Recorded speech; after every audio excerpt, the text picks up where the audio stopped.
I'm very happy that you are here today and would like to help me to start it by making sure that Steffi and her team, Yossi and our friends from Israel, understand that they did really organize a great event.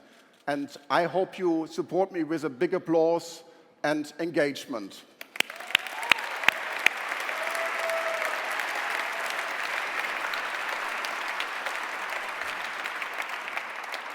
Now it's on you to make a difference. Now it's on you to have a great conference. If you don't engage, if you are not open, that conference will not be an unusual one. When Steffi came to me saying it's only the beginning, I was somewhat shocked because I thought it's a marketing joke. And internet is now at least going on for 20 years. And why can somebody say it's only the beginning? And I started a bit thinking about it. And it's very clear that over the last 20 years we learned a lot about internet, but somehow it feels as if the unknown is still bigger than the known. I feel like Plato let Socrates saying, oida uk eidos, we know that we know nothing. So I think bringing the best ideas and the best people here to discuss what is coming up in industry, what is coming up in our society, is a very good contribution, and it's a starting point. It is something that will not go away over the next few years. I'm very happy to have Ben with me today. Ben Horowitz, please come to stage. Everybody will know Ben. Hi again. So Ben did not only do an impressive career from software programmer to a senior executive, to CEO, to entrepreneur and founder of at least 2 companies, to a VC. That's not only what he did. I think he is a great writer. So he did write a book, Hard Things About Hard Things, and we are going to discuss about it in a minute's time. He is having a great family, and I'm very happy that you brought at least 50% of your family to Munich. Thanks for doing that. And he's a great friend and contributor to DLD. Thank you, Ben, for being with us. Okay, thank you, Paul. Thank you.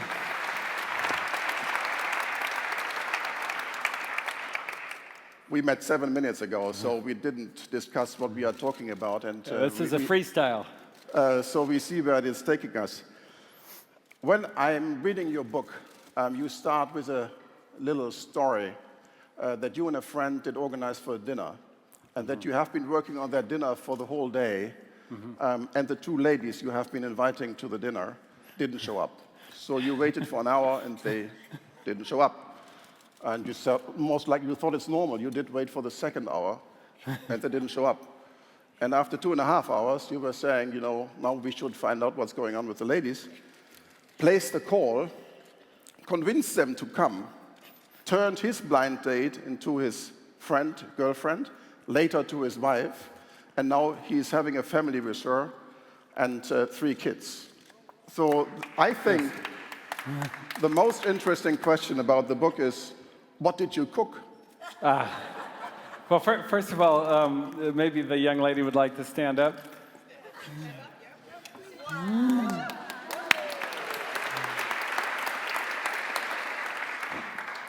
But, well, the only thing she ate, I cooked about 14 different things, but the only thing that she ate was the salad. So, and that is something that is not dying over 3 hours. Yeah. Well, it was the only thing that wasn't. You know, when you cook something 3 hours later, it's usually not that great. And I think I was 19 years old at the time, so I wasn't that great a cook, anyways. When I'm reading into your book on the first 5 pages. I'm not reading about success stories. I'm reading about fear. Yeah. So how much is fear driving your experience, driving your learning, driving your life? Well, you know, I don't know if I would describe it exactly as fear, but a huge part of being an entrepreneur is you get into an incredibly uncomfortable state very quickly because, you know, almost by definition, you're trying to do something that nobody's done before, and those things tend to get away from you very, very quickly. Anybody who's an entrepreneur probably knows what I'm talking about. And so the biggest challenge of running one of these companies, and of all the entrepreneurs, I deal with entrepreneurs all the time now, is just kind of keeping your mind from attacking you when things are going wrong. Basically solving the actual problems you have as opposed to all the ones that you create and all the ones that you synthesize. And so a lot of the book and a lot of what I talk about is just like how those things come about and how to think about them as best you can. And is fear or the expectation that you could fail fundamentally driving learning? Well, it does give you energy. And one of the things, there's a thing that people talk about in Silicon Valley about entrepreneurs, which is, are you all in, meaning is all your money and all your time in the company? Because that heightens the intensity. And that generally helps, because what happens is you're in it, and there's really no reason to continue. The job is no longer fun. It's making you sick. You're not getting any sleep. So if you have no choice but to continue, that's really the reason to keep going. And I remember when I was an entrepreneur in the very kind of bad period of everything, and our stock was 35 cents a share, and things just were not going well. A reporter asked me, she said, Ben, I don't understand, you guys did Netscape and, you're well known, why don't you just quit? And I remember thinking to myself, wow, I didn't realize quitting was an option, because I would probably take that option. But for me, and this is the terror of being an entrepreneur, I started the company, I raised money from everybody who I knew who had money, including, my mom was an investor in the company. I hired all the people who I respected most and who I most wanted to work in the company. And, they were all kind of depending on me. So for me to walk away, I would be walking away from my life at that point, and it just didn't seem like at all realistic. But I think that's a lot of what's required when the world has lost complete faith in you, and your company is spiraling.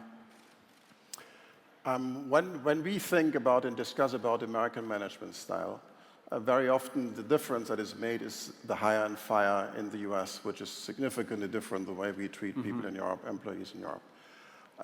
I see you writing numbers of pages and being very thoughtful with that extremely difficult process. What's your thinking about that? About the firing process? About the firing.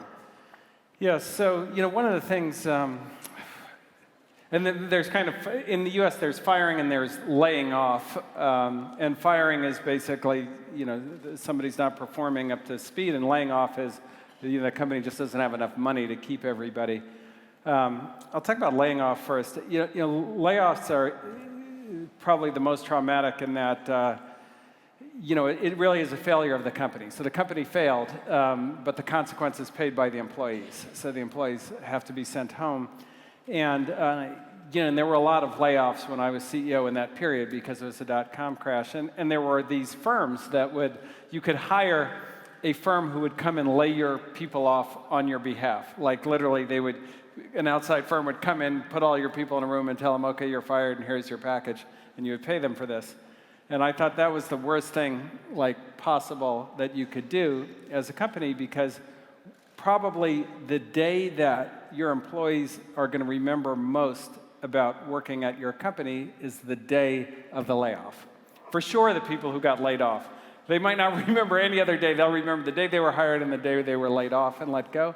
And so to not be honest about that and to not do the communication yourself, you've basically destroyed your company with that event. Nobody's ever going to trust you again. And in a company, the biggest challenge any leader has in any company is communication. Can you get everybody on the same page? Do people believe what you're saying? Do they listen to you? And if they don't trust you, they absolutely won't listen to you. And you have zero communication if you have zero trust. And so outsourcing a layoff is basically the end of your company. But the reason people would do something so stupid is because it's really hard to tell people who did a great job that they've got to go home and you're taking their job away. So how you do it ends up being very, very important. And I got a lot of help from a friend of mine, Bill Campbell, on how the proper way to run the process. And there were two things that he told me that I found to be very valuable. One is you have to require that whoever the manager of that person is does the layoff. So there's no escaping that job. And I sat down, with all my managers. I said, look, if you don't want to lay your people off, then you can't stay. There's no, you have to, this is something you have to do. And then you have to be honest with them that people aren't getting laid off today because of something they did. Maybe they deserved to, maybe they didn't, but that's not why they're getting laid off. They're getting laid off because something we did. And it's very important to communicate that. And then the other thing that he said is, Ben, on the day of the layoff, don't stay in your office, don't hide, go walk the people out the door, help them carry their belongings to their car, and thank them for the time that they were there. And that's as much for the people who are staying as the people who are going. And that, I would say that saved the company. It was, often in retrospect, I've been asked, wow, Ben, you did 3 layoffs, you laid off several hundred people. How is it possible that the company succeeded? And the real reason is it's how we laid the people off. And that became very important. I think it's Bill Campbell, and it is you, and I think there is some literature in the US over the last 10, 15 years distinguishing, if it comes to CEOs, in peacetime CEOs and wartime CEOs. Right. It's to be very frank and open with you, a concept that I never understood. Because in a disruptive environment, what does peacetime really mean? And is there really a CEO able to run peacetime if disruption is changing in your industry? Yeah, so that's a great question. So, well, first of all, let me kind of describe why I wrote a piece called Peacetime CEO, Wartime CEO. And the reason that I did is if you read almost anything in the management literature, the behaviors of the most popular or the most important tech CEOs of the last couple of decades, Andy Grove and Steve Jobs, you would say they were horrible managers because, don't micromanage, certainly never publicly embarrass your people, these kinds of things, no public humiliation. Steve Jobs, that's all he did was publicly humiliate people if you read the book. And Andy Grove was also similarly famous for those kinds of things. And there's a great story about Andy Grove where he's at a meeting and somebody walks in late, and it's Intel. So at Intel, Andy Grove is he's God of Intel. And the person comes in late, and Andy Grove says, he says to everybody in the meeting, all I have in this world is time, and you are wasting it. And so it's that's typical peacetime. Yeah, that's definitely public humiliation. So I wanted to write a piece about, well, why, what is it about the management literature that doesn't cover these cases? And really it is, all the management literature tends to be written for peacetime.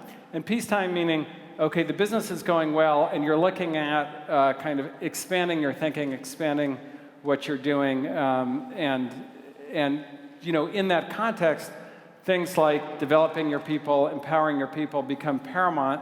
And the speed and quality of decision-making is important, but it's not the most important thing. The most important thing is the long-term development of the organization. In wartime, in Andy Grove's case, when he was moving out of the memory business into the CPU business, into the microprocessor business, speed and quality of decision-making was everything. And that precision was just ended up being far more important than the development of the organization. So the object lessons, it was all kind of wartime lessons. And I think that for the most part in tech, most companies do end up in wartime because the product cycles are so short. But for sure, I thought Eric Schmidt did some very interesting things in the early days of Google around what you would consider peacetime management, 20% your own time, these kinds of techniques. Or for the very long-term development of ideas in the organization.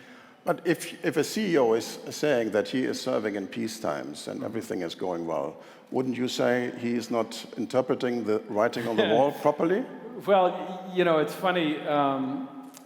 We run into a lot of this. So in the technology business, if you're not thinking that you're going to be ended very soon, then you get into trouble very fast. Yeah. But it's been very interesting in the intersection of the technology and media worlds over the last 2 decades. I remember when we started Netscape, we actually did a tour with all the major publishers going, here's the internet, it's going to be really important. And they literally like laughed us out of the room. They didn't want to invest in the company. They were like, this is ridiculous. We're like media, this is silly. Nobody's going to read anything on their computer. And you know, they were in the middle of a 400-year product cycle for newspapers. But wouldn't you say they were peacetime? Yes. But they have been bad CEOs, not peacetime CEOs. They didn't understand the disruption that is coming. Yeah, they didn't understand the disruption. So I think that there's probably a little bit of a subtle difference between, you know, as a technology means, kind of from an etymological standpoint, a better way of doing things. And so if you're in the business of a better way of doing things, you have to believe that somebody is trying to do things in a better way than you. And so if you don't do it first, you're going to have a problem eventually. You give a lot of advice to CEOs and try to explain how it feels and what they should do and how they should develop themselves. What would you advise to a CEO of a mature company, of an existing company, that is understanding there is somehow some kind of disruption coming up, unclear what it really means, unclear how it really changes the business? What should he do? How should he behave? Peace or wartime? Yeah, so it's a little bit of a, you know, that's an abstract question, but I think that you have to, so this is where wartime comes into play. So the challenge with innovating in an existing company is that innovative ideas, by definition, almost look bad at the time that you make them. They're always controversial. You never do anything innovative and people go, yeah, that was a good idea, because if people thought it was a good idea, then it wouldn't be innovative. It is literally by definition. And so in large organizations, the problem is large organizations are really great at getting rid of bad ideas. That's how the hierarchy and the decision-making process and so forth, there's many, many people who can say, oh no, that's a bad idea. And so if somebody comes with something truly innovative, it's going to almost necessarily be dismissed. And the only way around that is a kind of person/process that overrides the dismissal of bad ideas and does them. And if you look at the technology companies that innovate, be it Google or Amazon or for sure Apple under Steve Jobs and we'll see how they do now. But there's somebody at the top of the organization that goes, oh, you want to build a cloud computing environment based off the Amazon infrastructure? I'm sure most of the managers in Amazon thought that was a bad idea, but they have someone at the top of the company that says, well, no, I think that's worth trying. I think that's an innovative idea that's worth trying. Or going, okay, we're a search company. What are we doing buying a mobile operating system in 2004? And if you look at the press at the time, it was like, that's the most ridiculous thing in the world. The phone business is hard. They're going to get killed by Nokia. And that was the overriding thing. But, Larry Page said, well, look, I think, although it seems on the surface like a bad idea, this is going to be, the future of phones is going to be quite different than the past. Ben, you and Mark did found a VC firm back in 2009 Yes. After having founded companies before and having been senior executives. Does that kind of experience make you a better VC? Well, for our VC firm, it's essential because the whole premise of what we're doing at Andreessen Horowitz is we wanted to build a VC firm that enabled a founder to run her own company. And that was something that just wasn't, it wasn't that it was impossible to do as a founder before, but you just didn't get any help from your venture capital firm. Or at least that was our experience, is that they could help you with a lot of things, but they couldn't help the founder learn to become a CEO. And so everything that we do in the firm is geared towards how do you enable a founder to gain both the skill set and the network that's required to run a company. And it's a big skill set and it's a big network. And so had we not been entrepreneurs, I think we would have never come up with that idea. and then we also wouldn't be very effective at executing it as well. And if it comes to deciding about the right teams to back, is there your experience helpful, necessary?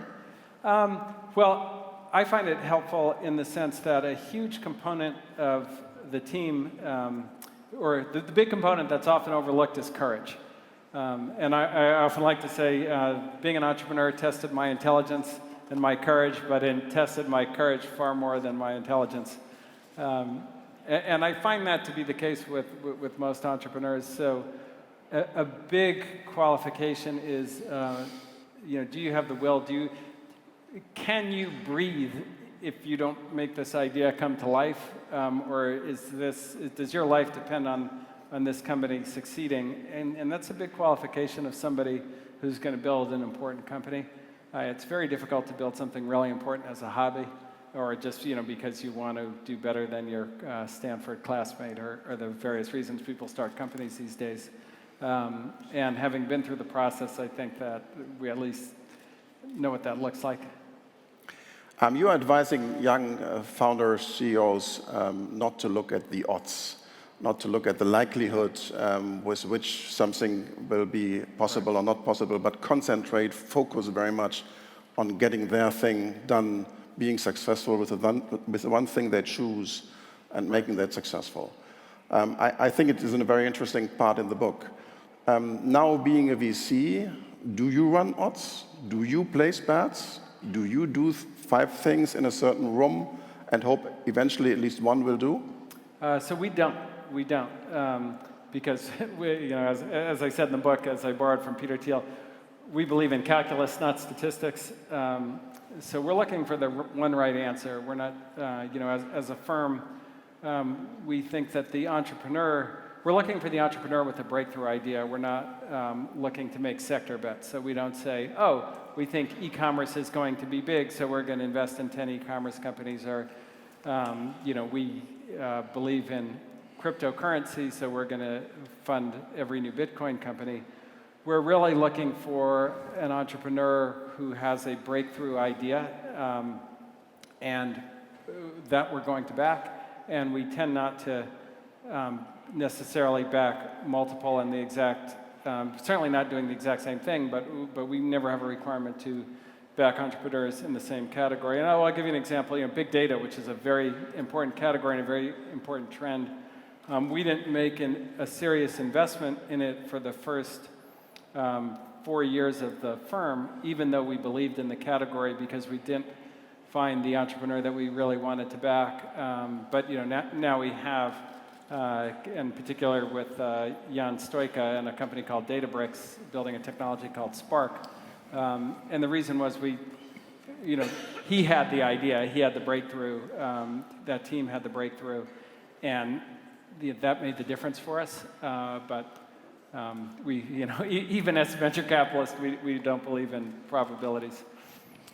So digital technology is changing almost all industries. Does it impact society, changes society to the better, to the worse? Anything that you observe that you would like to share? Well, it absolutely changes society. And I think sometimes for the better and sometimes for the worst. And one of my favorite quotes about that was, they asked, Andy Grove, the CEO of Intel at the time, was asked, is the microprocessor good or bad? And he said, that's the wrong question. That's like asking if steel is good or bad. It just is. And now we have to figure out how, as a society, we can make it as good as possible. And I think that's a lot the nature of technology. There's certainly bad things about all the technology that we develop, but fundamentally, technology is a better way of doing things. So we're trying to do something that we're already doing better. That sometimes has consequences. Going from ice to refrigeration had the bad consequence of everybody who was in the ice delivery business, lost their job eventually over time. And there are environmental considerations. There are, family considerations, distraction considerations, and all kinds of things. But I think technology is largely inevitable. It's very difficult to say, okay, we're going to stop all technological progress. I'm not sure how you would even contemplate doing that. And we would probably become extinct as a species. Technology has helped us survive many things, and we have many more things coming that could be dangerous. So I think, starting at the point of, should we continue technology or not is probably the wrong starting point. It's, okay, how do we manage the technology that we're developing is a better question. So before Steffi kicks me off stage, I have one final question, if I may. When I met last time Horowitz, he was bringing a Steinway piano and playing Liszt and Mozart afterwards. Can we expect something like that from you in the evening? What will be the instrument? I don't think so. I did bring my friend Fab Five Freddy is here, and he's a much more significant cultural person and artist than I am, so I would defer to Freddy. Ladies and gentlemen, Ben Horowitz.